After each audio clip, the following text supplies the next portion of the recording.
Je voudrais à l'entame de mon propos remercier les jeunes du département de Mbour, à la tête le président du conseil départemental de la jeunesse et tous les présidents des associations de jeunes du département de Mbour, les présidents des comités supporters aussi du département de Mbour. Les remercier pour chaque fois que j'arrive à faire appel à eux, ils sont présents. Et ça me va droit au cœur. Vous savez, suivant l'appel de son Excellence le président Macky Sall, le conseil départemental de Mbour, qui est une institution, avait pensé, en collaboration avec toutes les autorités aussi départementales, que ce soit les ministres du département, les 16 maires du département, les élus nationaux, et tout ce qui est aussi les ressources humaines qui sont dans le département, le conseil départemental a tenu à aller vers la base, vers les jeunes, discuter avec les populations pour essayer de trouver une solution et surtout pouvoir donner un outil de décision à son Excellence le président Macky Sall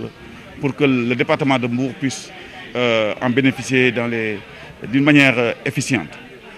Et aujourd'hui, cette réunion nous a permis de voir que les jeunes sont motivés. C'est des jeunes qui veulent avoir du travail, qui sont prêts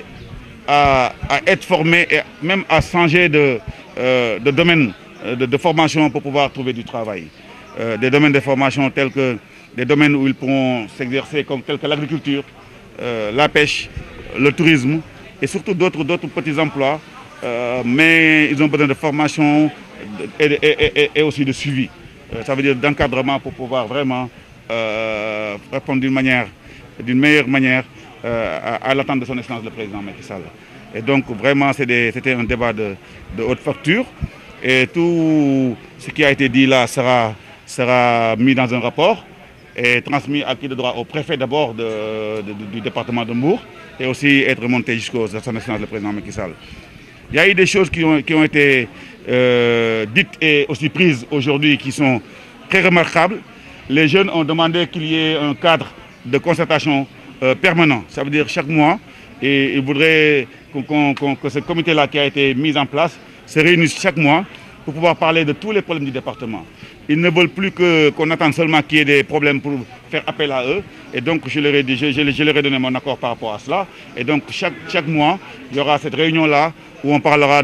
d'emploi des jeunes, on parlera du tourisme, on parlera de la pêche, on parlera de salubrité aussi, ça veut dire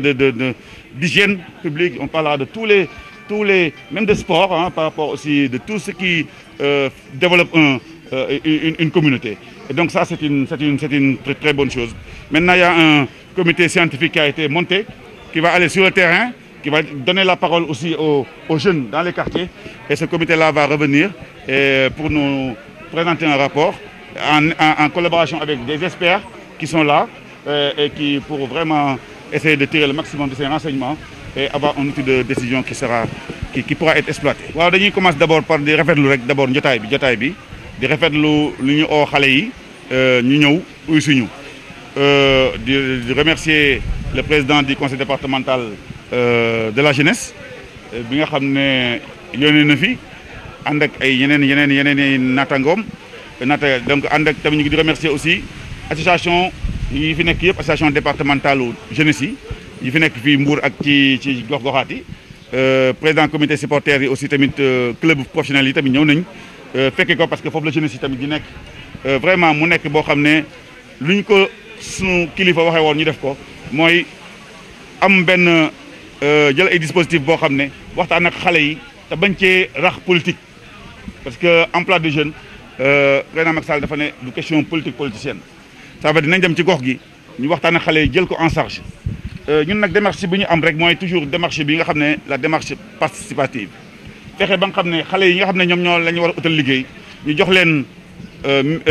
kàddu gi lu ñu naan déglu leen ba pare diisoog ñoom ba pare doog a jëf déglu bi tey def nañ ko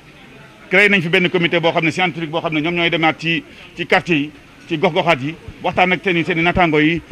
laaj leen ay questionnaires yoo xam ne qui sont très précis xam ñoom lan xale yi yan liggéey lañ bëgg ak lan la ñuy xaar si son excellence le président Macky Sall suñu fa paree lépp ñëwaat andiwaat ko ay experts yi ñu leen booleel ñu mën a am benn téere boo xam ne suñ ko tëggee ba pare dinañ ko mën a jox préfet du département parce que préfet moo war a oote CDD yi su jógee foofu tam ñu mën ko remonter jusqu'à son excellence le président Macky Sall pour que 350 milliards yooyu muy wax ak le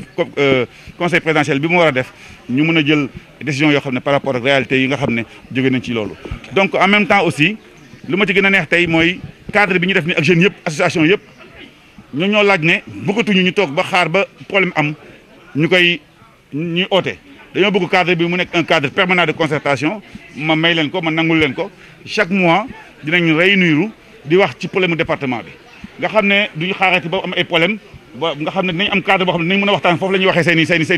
seen i frustration ak seen i bëgg-bëgg ba nga xam ne vraiment affaire bi duñ ko defati si mbedd mi. et loolu moom je vraiment ay jeunes yu responsable ñoo nekk fii département de Mbour ma leen di jaajëfal ci loolu et vraiment di fexe que cadre boobu tamit mu mun a jur